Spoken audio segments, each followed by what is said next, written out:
be the real sell zone. So as long as we don't break 4700, which is a pretty key line in the sand, then the Australian market is still in downtrend, as we would have suspected. Let's just have a look at gold.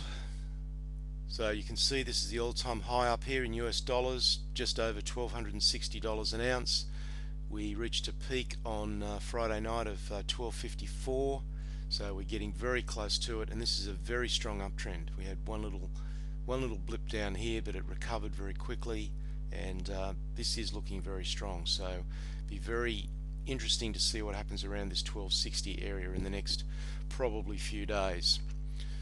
So we are looking for a resolution of whether it holds above this 1217 area or whether it breaks out of 1262, and then we'll probably, I would suspect, put on another $40 or $50 an ounce pretty quickly if it breaks through that area.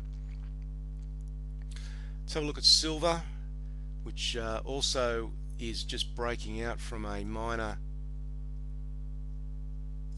well, not so much of a minor, a fairly major top up here. It's not the all-time high, but you can see here we've got 1, 2, 3, 4 touch points, so that was a fairly definite resistance line. We've got another one up here just over $21 an ounce, so probably a good move happening there in silver, and I'm looking at the possibility of trading that silver contract, the spot silver contract, as well.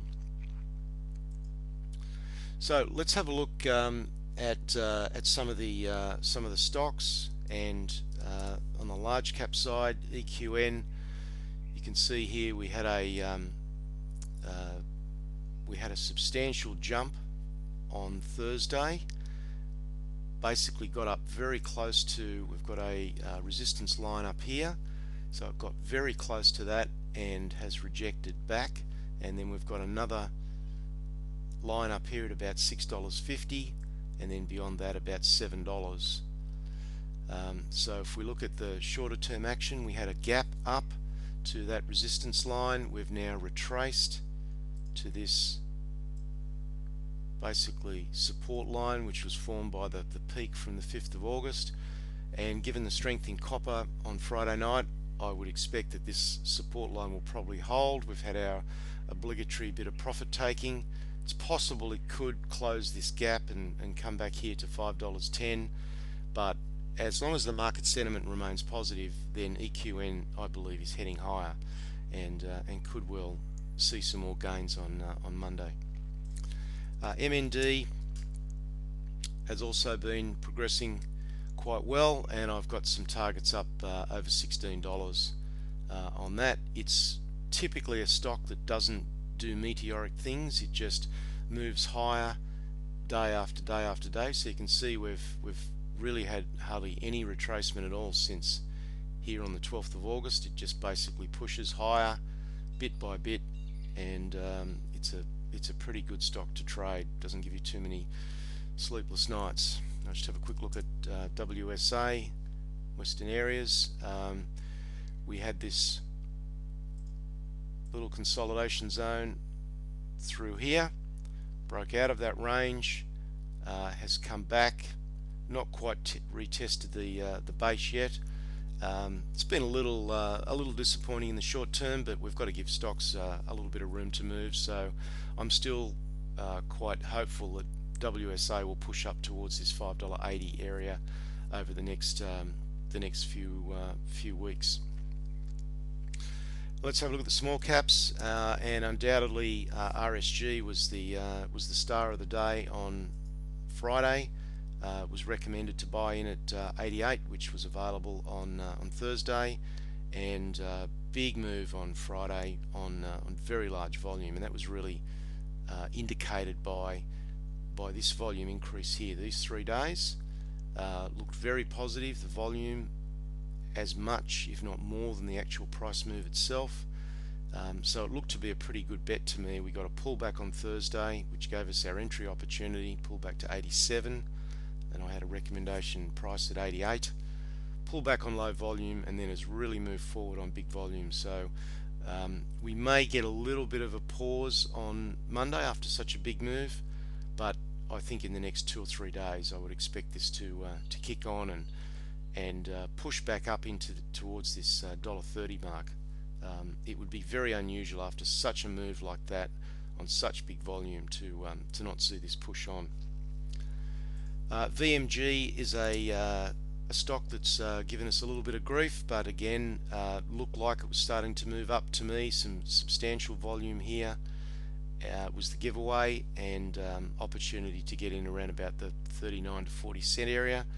Closed very strongly at 46 on Friday, so hopefully you're on board that one. SAR, Saracen Minerals, is also one that I've been looking forward to break out, and it's almost done it. We had a little bit of an overrun here, and it's looking quite positive. So with this increase in volume and the fairly positive candle on Friday, I would expect to see that one push on. May just pause a little for another day because there is a little bit of resistance up here, but I really think this has got the potential to push on to at least 62 in the short term, and then if it breaks 62, then it's blue sky beyond there. Another stock that also gave us a good entry opportunity on Thursday was MML. The recommended price was $4, below $4.30. We had that opportunity on Thursday, and it finished very strongly on Friday, again on good volume. So these patterns really looking terrifically strong. And NMG, which is one that I put on the list some time ago on the basis of this spike up through here. Looked like we'd had a move up. It had pulled back a little, and then we saw some increasing, some volume increasing. Maybe back here a little bit further. It was back here in actual fact, and it's basically retraced, bottomed out. We've had a few little volume blips through here, but really quite a good move on Friday. So hopefully this now can really push on, and because I think the underlying value here to be realized over the next year or so is well in excess of $1 or perhaps even $2 if you take a line through ADU, through AZM, through SLR, through any of those other gold stocks that have done really well, AMX. Then really on a comparative value basis, NMG should be valued at several multiples of the current share price. So let's just go back to our strategy for September. So big picture, phase 4 decline has started in my view. The initial drop has finished. We're now getting a rally. The rally is definitely stronger than I would have expected, but at this stage we are still within the overall downtrend scenario. That rally is bringing back the optimism, which is really what you need. Markets do not fall apart from a position of pessimism. It's bringing back some optimism. We're seeing those signs in the treasury market falling, and the other indicators that I mentioned. So realistically that takes a few weeks, so we're probably half a week to a week into that, so we might have another week or two to go yet. The VIX index is dropping quickly, which is another good sign. So for now, I think for the next week or two, there's probably not a lot of downside danger in holding long positions for now. I still wouldn't go crazy with exposure. Probably keep it to somewhere around about 50-60% of maximum. But over the next little bit, we'll be looking to start taking our profits on the long positions and start setting up for some short sells.